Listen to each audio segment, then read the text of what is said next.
Aye,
sucré. Alléluia. Nous sommes debout et nous avons les yeux fermés. Jésus. Seigneur Dieu, à chaque fois que Christ est roi, il voulait parler à son peuple. Dieu utilisait toujours la bouche de son serviteur. Bien-aimé, tu vas maintenant prier à Dieu, que Dieu te parle. Que Dieu utilise aussi les canaux qu'il a choisis puissamment. Que dans ces derniers jours de ces serviteurs, qu'il y a des grands miracles au nom puissant de Jésus-Christ le roi. Prions Dieu.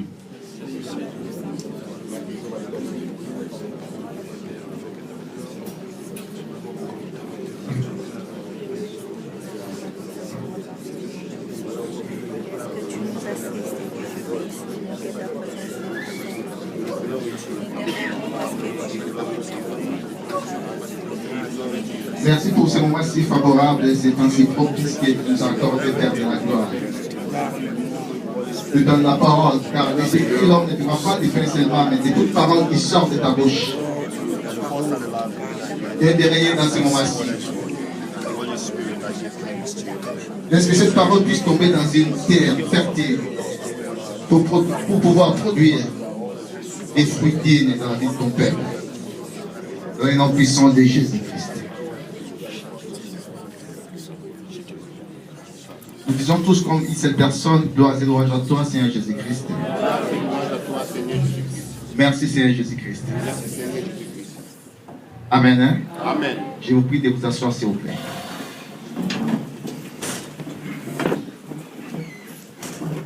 Shalom l'Église. Est-ce que je peux saluer les bien-aimés qui sont à côté de moi? Je le rappelle que toi, tu ne sais pas, mais moi, je suis un champion.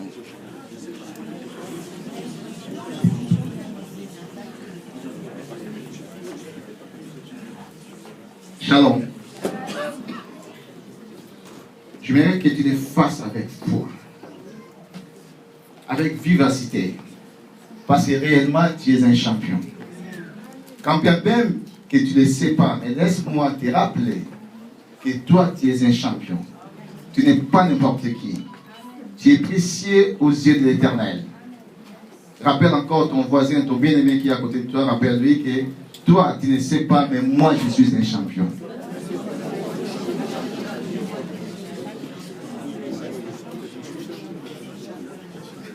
Qui est le roi?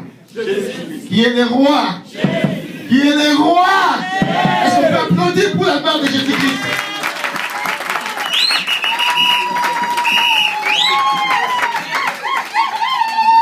Amen. Depuis le dimanche passé, nous avons débuté un séminaire de grandes choses qui est intitulé Jésus-Christ est le même hier, aujourd'hui et éternellement. C'était une chaîne de bien-aimés, des prédicateurs qui se sont passés tout au long de cette semaine. Et aujourd'hui, nous allons mettre terme à notre séminaire. Et c'est un homme que nous avons choisi, que j'ai choisi, un homme puissant. Shalom. En parole et en œuvre. Shalom l'Église. C'est lui qui va nous prêcher cet après-midi. Est-ce qu'on a la joie de recevoir cet homme? Il ramène toujours des rémans, ce que j'aime bien cet homme. Quand il est là, bien-aimé, l'Église est bien enseignée. Est-ce qu'on a la joie? On peut balancer nos mains pour recevoir cet homme bien-aimé qui va mettre terme à notre séminaire. Shalom. Et là, je vais élever l'homme de Dieu. Nous poussons des cris de joie, bien-aimés, pour recevoir cet homme de Dieu. Appelez-moi, c'est bien.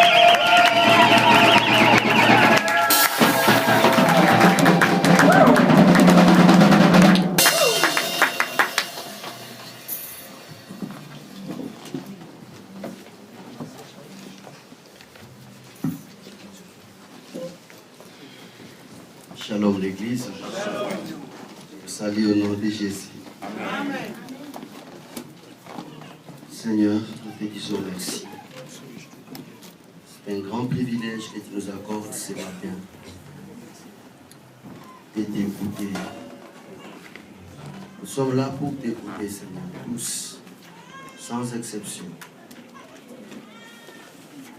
commençant par moi-même que tu as choisi comme l'instrument, j'ai besoin de t'écouter ce matin. Je veux que tu m'enseignes, Seigneur, sur ma vie, sur ma façon de vivre. Je veux que tu m'instruises, Seigneur. Que tu me parles le premier. Je veux aussi que tu parles à chacun de nous ici, à chacun de tes enfants, de tes servantes et serviteurs, qui ont quitté la maison pour t'écouter ce matin. S'il te plaît, Seigneur, sois parmi nous. S'il te plaît, conduis-nous, Seigneur. Reviens au milieu de nous. Tu es le même, hier, aujourd'hui, éternellement, Seigneur. Nous confessons, Seigneur, que tu es notre Dieu. Nous croyons que tu es le Sauveur. C'est toi qui as sauvé le monde. Ton œuvre est unique. C'est l'unique œuvre que tu as pu faire pour sauver les gens. Il n'y en a pas eu avant, il n'y en aura plus d'après. Tu nous as sauvés une seule fois pour toutes. Et nous attendons les félicités éternelles au jour de ton retour. Je scelle la prédication de cet espoir. Et tout à l'heure, par la vertu du Saint-Esprit. Au nom de Jésus. Amen. Amen. Vous vous lever, on va lire la parole de Dieu dans le livre de 1 Samuel, chapitre 18. On va lire du 1er au 9e verset. Je demande à frère Hassan s'il peut être prêt, il peut nous le lire. Pasteur, quelqu'un d'autre qui est prêt. 1 Samuel, chapitre 18, nous lisons du 1er au 9e verset. Mais pour faire l'économie du temps, pour l'économie du temps, lisons du 9e, du 6e au 9e verset. 1 Samuel 18, 6 à 9. 6 à 9.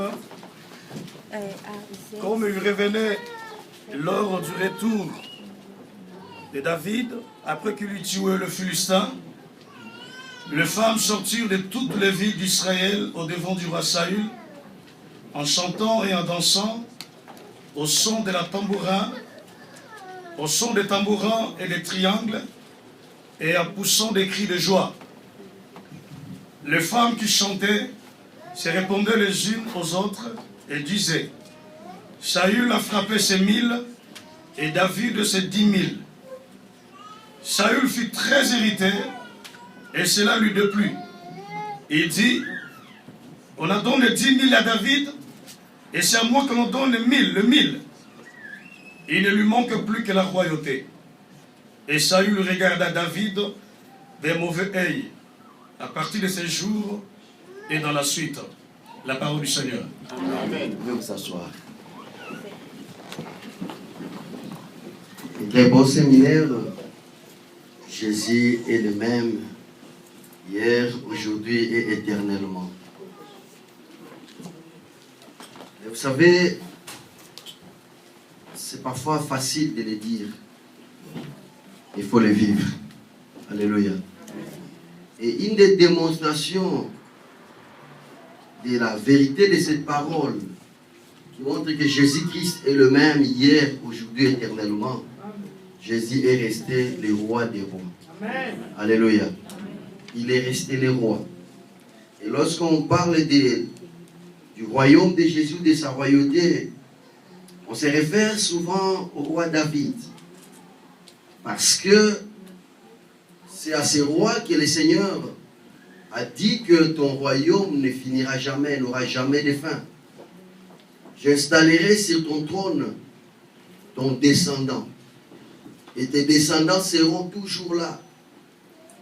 Mais lorsque le Seigneur parlait, ce n'était pas par rapport à Salomon, à Absalom, ou à tant d'autres qui sont arrivés.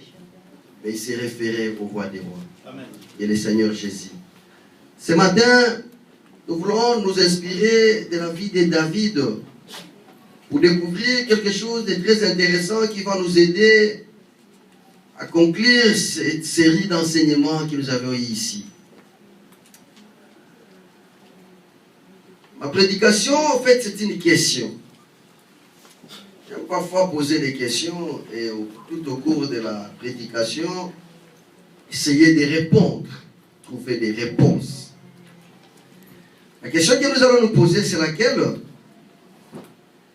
Qu'arrive-t-il après la victoire? Qu'advient-il après la victoire? Qu'est-ce qui peut arriver après la victoire? Qu'est-ce qui arrive après la victoire? Qu'arrive-t-il après la victoire? Amen. Vous avez l'air très sérieux, ça m'effraie. Amen. Amen. Je ne sais pas si c'est ce que je vais dire, je serai à la hauteur. Que Dieu nous aide. Alléluia. Vous savez, quand on parle à un auditoire très sérieux, il faut faire un effort pour que vous méritiez ce sérieux. Mes amis, souvent, on dit, après le combat vient la victoire. Je crois qu'on a déjà entendu ce genre de choses. Amen. Amen. Ce genre de déclaration. Après le combat vient la victoire. Dans les mêmes registres, on peut aussi dire, après la pluie arrive le bon temps. Amen. Amen. Bon, maintenant, nous voulons aller au-delà. Bon, maintenant, si après la pluie vient le bon temps, et maintenant, qu'est-ce qui arrive après le bon temps? Est-ce que le bon temps est une fin en soi? Alléluia. Si après le combat vient la victoire, alors la victoire est-elle une fin en soi? Maintenant, moi, je me demande alors, qu'est-ce qui arrive alors après la victoire? Amen. Amen. Donc, ce matin, je suis venu vous préparer sur des grands événements de la vie. Alléluia. Je suis venu vous enseigner, vous annoncer des grands événements. Et les grandes personnes sont les personnes qui réfléchissent par rapport à leur victoire, mais surtout de la période d'après la victoire. Alléluia. Amen. Beaucoup de gens visent la victoire, c'est bien. Mais le plus grand sont les gens qui visent après victoire. Amen. Amen. Je suis venu préparer quelqu'un ce matin à lui dire, qu'est-ce qui va t'arriver après la victoire? Je ne vois même pas la victoire, moi. Mais je vois ce qui va arriver après la victoire. Qui dit Amen. Amen. Non seulement la victoire nous intéresse beaucoup d'ailleurs, nous ne gérons que sur la victoire. Nous ne projetons des choses que par rapport à la victoire. Non, je vais arriver à ceci, je vais obtenir cela, je vais, c'est bien. Est-ce que tu as déjà pris le temps de te dire après cela? Amen. Qu'arrive-t-il après la victoire? Tu peux avoir visé un succès dans un domaine donné. C'est légitime et c'est votre droit. Vous visez, vous marier, voyager, vous établir quelque part, c'est votre droit. Vous visez, étudier, terminer les études, c'est votre droit. Mais est-ce que vous avez déjà pensé à l'après-victoire? Après les études, qu'arrivera-t-il? Après le mariage, qu'arrivera-t-il? Je bénis le Seigneur, il m'a fait grâce d'avoir terminé ma thèse de doctorat. J'ai passé près de 4 ans, je venais chaque année pour mes études. Dieu, dans sa miséricorde, il m'a fait grâce. Le 5 mai, j'ai défendu ma thèse difficilement, mais le message était très bien passé. On m'a donné le diplôme de docteur en sciences agronomiques. Et ça, j'en ai vraiment l'occasion de bénir le Seigneur avec vous. Mais maintenant, je me demande, après les études, qu'arrive-t-il? Alléluia. Jamais entrons alors dans la profondeur de la parole de Dieu. J'ai aimé la lecture, ça a été très bien fait. Ici, on nous parle d'une grande victoire que quelqu'un a remportée à la personne de David. On a commencé la lecture au milieu, mais si vous lisez les passages précédents, chapitre 17 par exemple, vous verrez qu'il était question du grand combat qui est resté historique dans les siècles et les siècles entre un petit garçon appelé David et un géant appelé Goliath. Moi je pense que si ce combat devait se produire aujourd'hui, on allait interdire, on allait dire que non, les deux personnes ne sont pas égales. On ne peut pas mettre en face à face un guerrier avec un adolescent. N'est-ce pas? On devait interdire. Moi, je fais rire quand je suis en Belgique, je fais rire mes amis. Quand on regarde, par exemple, les catchs américains, je dis, je propose d'aller combattre Triple H. Pour faire rire aux gens, on dit, mais Papa Damien, on a encore besoin de vous. Alléluia. Les gens m'ont dit, on a encore besoin de vous. Parce que, techniquement, même si vous, je vous disais que j'en ai ces ambitions, si j'ai ces ambitions, personne parmi vous ne m'encouragerait. Je dirais non, pasteur, on t'aime bien. Pourquoi tu vas arrêter ta vie comme ça? Parce que ce sont des gens qui ont fait preuve dans ce domaine. Il peut tomber de 3 mètres sur un morceau de pierre ou un morceau de métal et puis ça va se passer. Mais on n'est pas entraîné. C'est ce genre de choses. C'était le combat de David et Goliath. Un super guerrier, poids lourd. Vous savez, Goliath mesurait combien? 3 mètres. Il fait partie de la race des géants, les fils d'Anak, qui ont effrayé Israël lorsqu'ils sortaient d'Égypte, lorsqu'ils sont allés explorer les pays avec, vous connaissez Josué, Caleb et autres. Et lorsqu'ils ont vu cette race de fils d'Anak, si bien que le pays était grand, agréable, un pays, selon la Bible, qui faisait couler le lait et le miel, mais lorsqu'ils sont retournés auprès de celui qui les avait envoyés, ils ont dit, c'est vrai, le pays est bien beau, mais dans ces pays, il y a des géants fils d'Anak. Nous avons été vis-à-vis d'eux comme des petites sauterelles. Ils vont nous écraser. Ça ne sert à rien, retournons. Amen. Amen. Israël, sous la conduite du puissant prophète Moïse, ils n'ont pas pu faire face aux fils d'Anak. Ils ont commencé à pleurer toute la nuit et vous savez la suite. Dieu est arrivé, il a dit, bon, comme vous avez dit que vous ne pouvez jamais y aller parce que vous allez y périr, alors périssez maintenant. Ils ont péri. Ils ont fait 40 ans pour avoir eu père. Et ils ont tous péri, sauf leurs enfants qui ont pu entrer dans ces pays. Et parmi les rares rescapés de cette race qui a disparu avec l'histoire, il y avait quelques échantillons, notamment dont la Bible nous parle, c'est Goliath. Il était ici de ce peuple. Il mesurait 3 mètres, donc il rapproche le plafond. Et on vous met face à face avec un tel homme pour le combat. Il a défié Israël pendant, je ne sais pas, pendant 40 jours, comment? Israël n'avait personne, parce que quand vous regardez son aspect, il avait un aspect très redoutable. Il faisait peur. Amen. Franchement, je n'ai jamais compris d'où était venu le courage de David pour affronter un tel homme. David a insisté, il a insisté au point qu'on les a laissés face à face. Il dit, bon, va, que Dieu soit avec toi. On lui a donné même les armures, il a essayé de porter, il dit non, ça je ne suis pas accoutumé. Ils se sont retrouvés face à face avec un guerrier de 3 mètres. Et lui, la Bible ne nous a même pas dit combien il mesurait à l'époque. Je suis certain, si c'est grand, ça devait être 1,80 m. Donc il lui présentait la moitié de sa taille. Donc il lui arrivait juste à la hanche. Alléluia.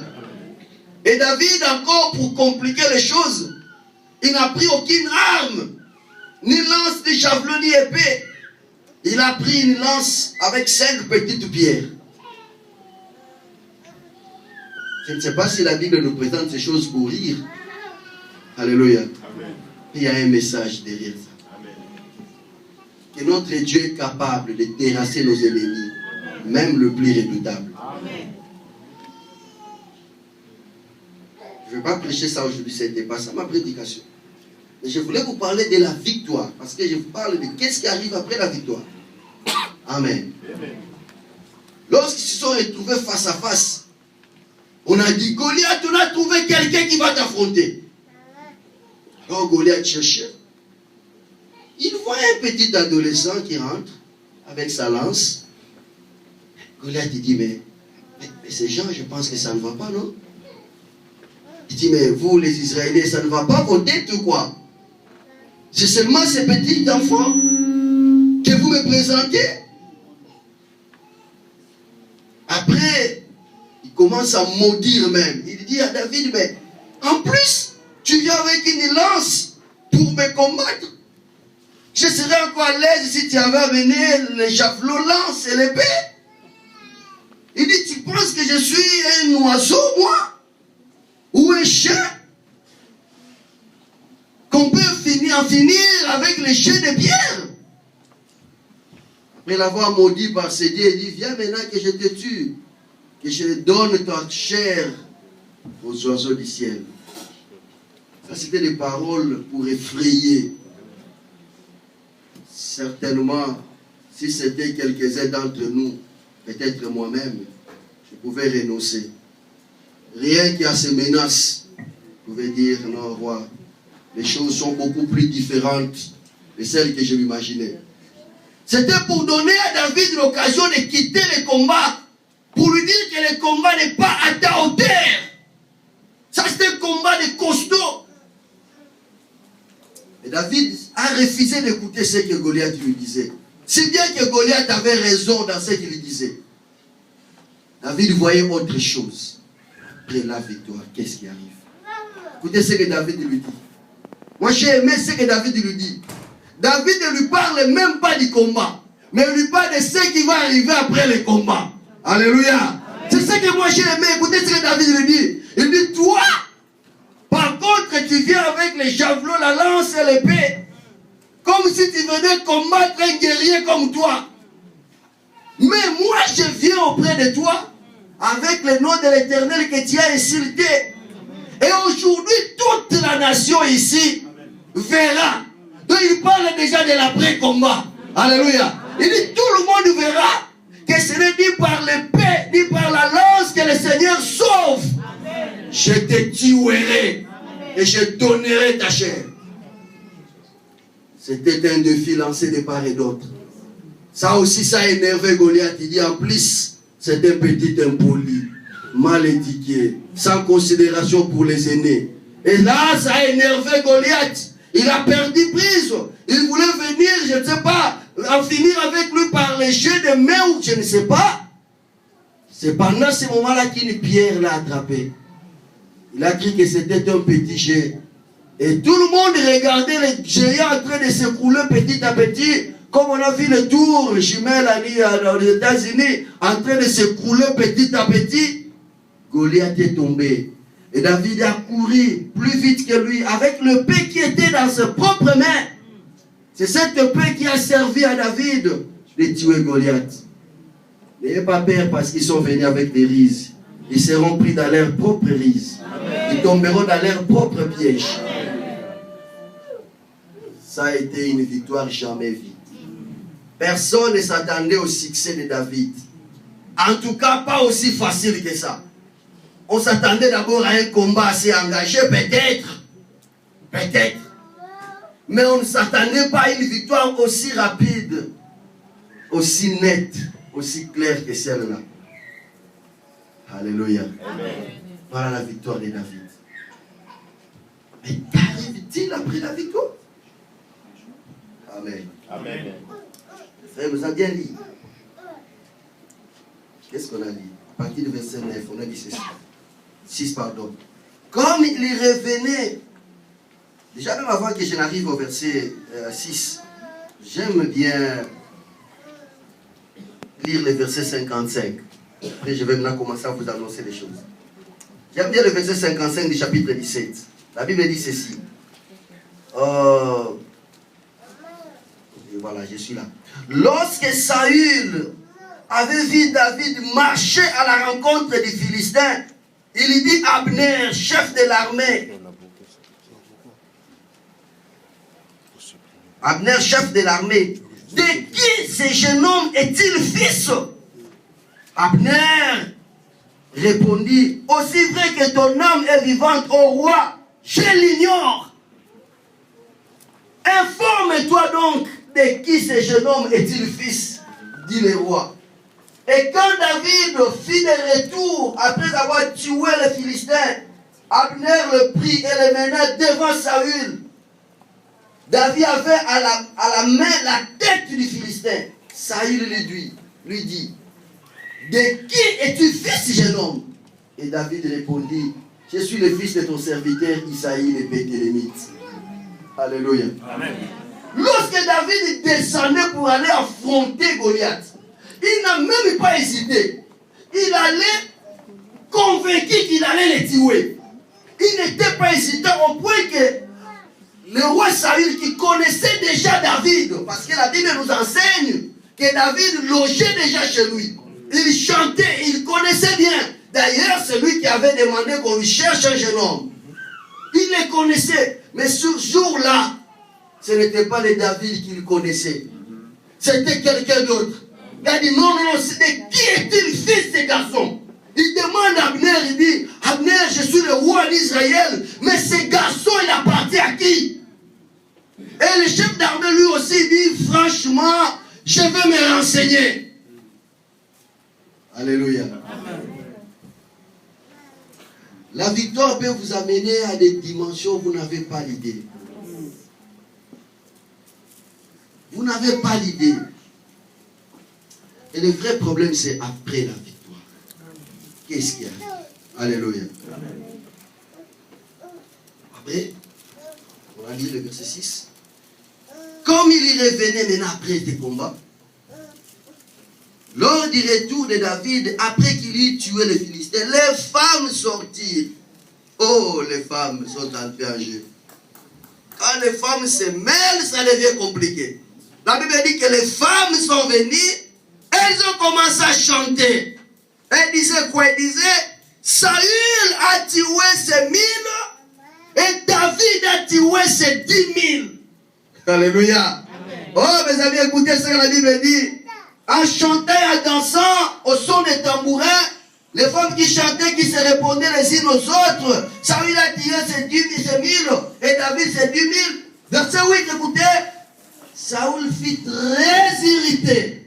Qu'est-ce qui arrive après la victoire? Écoutez, la première chose, la victoire provoque la jalousie.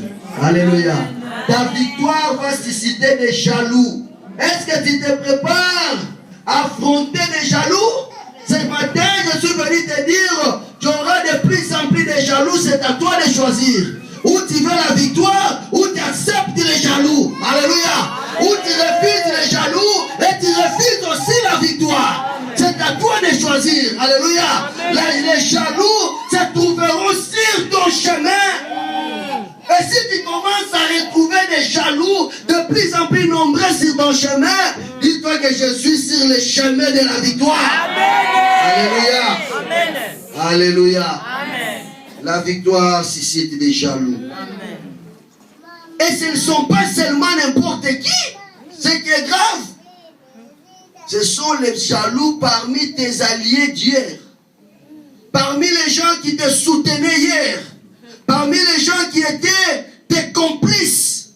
Ceux qui prétendent être tes proches. Ce sont eux qui ne vont pas accepter. Ceux qui ne seront pas en mesure de supporter les degrés de ta victoire. Qui vont s'ériger parmi tes ennemis. C'est ça même la deuxième chose qui va arriver lorsqu'il y a la victoire. C'est l'apparition de nouveaux ennemis. Alléluia. Amen. Jusqu'à présent, David n'avait que comme ennemi le Philistin. Mais à partir de ce jour-là, il venait d'avoir un nouvel ennemi qui s'appelait Saül. Celui-là qui était même son père. Celui-là qui était même son roi. celui-là qui était même son allié, celui-là même qui lui donnait des conseils, que c'était un homme de guerre, tu ne sauras pas les combattre. Pour les combattre, il faut porter les reins, il faut porter les casques. Celui-là qui était son conseiller, son manager, son coach, est devenu son meilleur ennemi. Alléluia.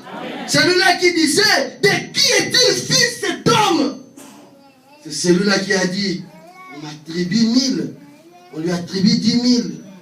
Ça ne va pas se passer comme ça. Tu sais que ton succès dérange. Alléluia. Tu sais que ta bénédiction dérange certaines personnes.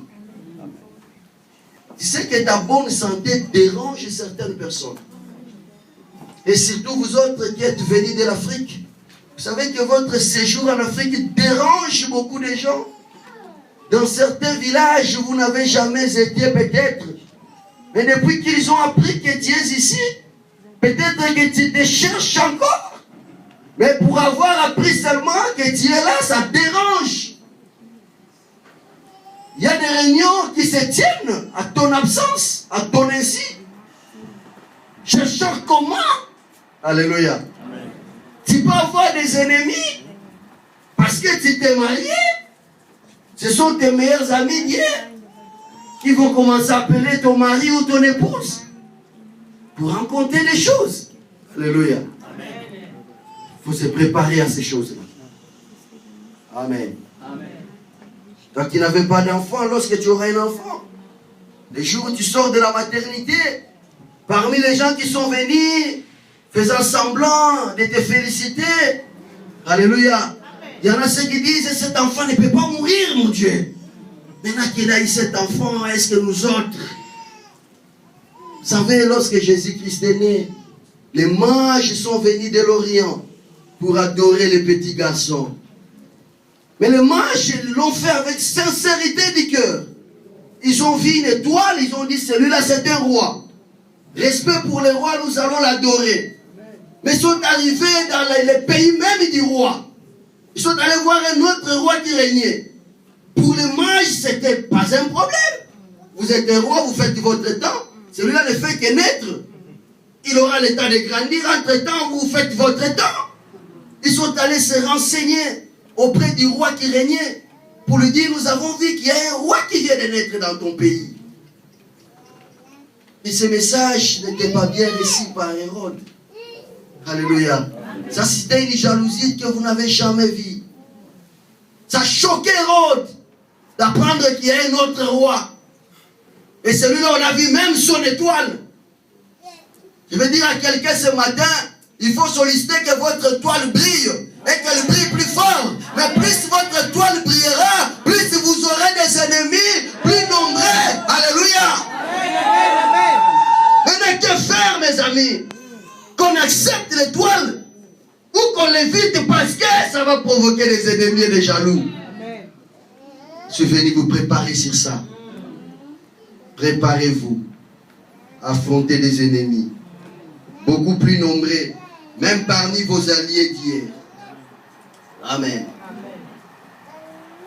Donc la victoire suscite les ennemis, ça provoque la jalousie dans les cœurs.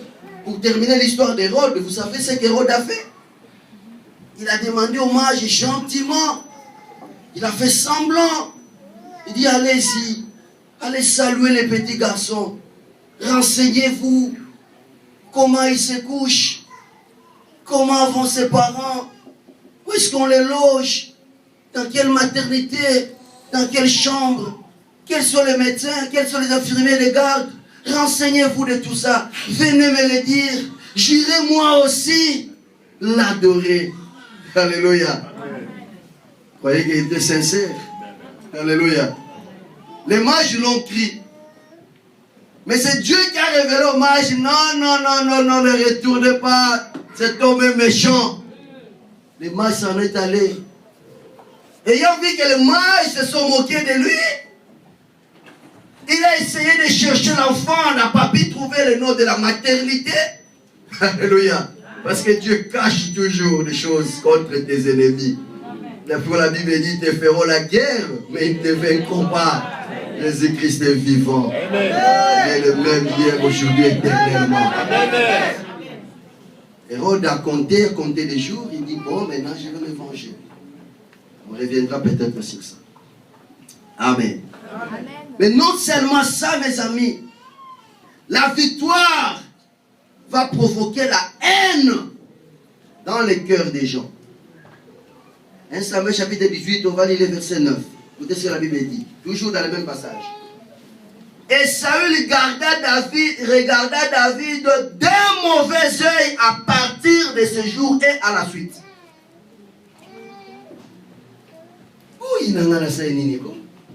Alléluia.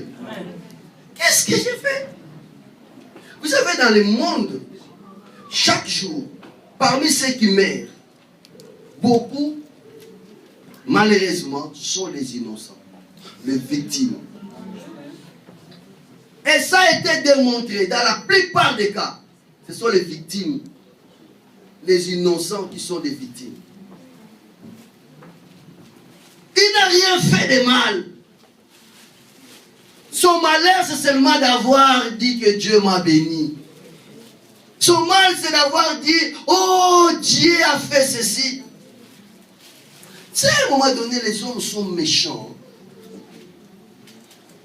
Les hommes aiment voir les gens souffrir. Ils font semblant de compatir. Mais ils aiment bien ton malheur. Lorsqu'ils apprennent que ça ne va pas, que vous avez perdu un être cher, ils font semblant de pleurer. Oh là là, c'est vraiment, ça fait mal. C'est ça les nouvelles qu'ils aiment. Lorsque vous leur dites, on m'a chassé du travail, je ne sais pas comment ça va se passer. Là, ils sont contents de te présenter leur message de compassion. Vraiment, nous te soutenons. Même s'ils ne vont même pas te soutenir. Mais ils sont mal à l'aise. Lorsqu'ils apprennent que non, cet homme-là a acheté un avion. Comment ça? Comment il va acheter l'avion? Ah, ce sont les avions-là qui tombent. Il maudit déjà ton avion avant même de l'avoir fait. Ce sont les avions qu'on entend tomber chaque jour. Donc il émet déjà un souhait d'entendre que ton avion est tombé pour qu'il vienne te dire mes compassions. Finalement, qu'est-ce que vous voulez? C'est mon bonheur ou c'est mon malheur? La plupart d'hommes aiment le malheur des gens. Alléluia. Et c'est ça malheureusement ce qui arrive après la victoire. C'est comme ça que beaucoup de gens ont péri. Parce qu'ils n'avaient pas compris que leur victoire va choquer les gens. Ils n'avaient pas compris que leur victoire allait provoquer des problèmes. Alléluia. Je reviendrai, j'ai trop de choses à vous dire là-dessus. La victoire va provoquer de nouveaux défis. Je ne vais pas vous faire lire trop de passages, mais vous pouvez lire parce qu'une fois j'ai prêché ça. Quand je parlais de Jézabel et Élie. Si vous lisez dans les livres des rois, 1 roi chapitre 19, verset 2. On peut les lire, on n'aura pas du mal si on les lisait quand même. Papa, tu peux m'aider. 1 roi 19, verset 2. 1 roi 19. Verset 2. Akab rapportait à Jézabel tout ce qu'avait fait Élie. Oui. Et comment il avait tué par le paix tous les prophètes. Oui. Jézabel envoya un message à Élie pour lui dire que le Dieu me traite dans toute leur rigueur. Si demain, à 7 heures, je lui fais de ta vie ce que tu as fait de la vie de chacun d'eux. Élie, voyons cela, s'éleva et s'en alla pour sauver sa vie. Merci. J'ai prêché ici, je crois, c'est au mois de février ou décembre, je ne sais pas trop bien. Je parle du chemin sera trop long pour toi. Alléluia. Et ça encore, c'était une victoire. Amen. Si j'avais le temps, je vous aurais montré la différence entre Élie et David. Je n'ai pas le temps.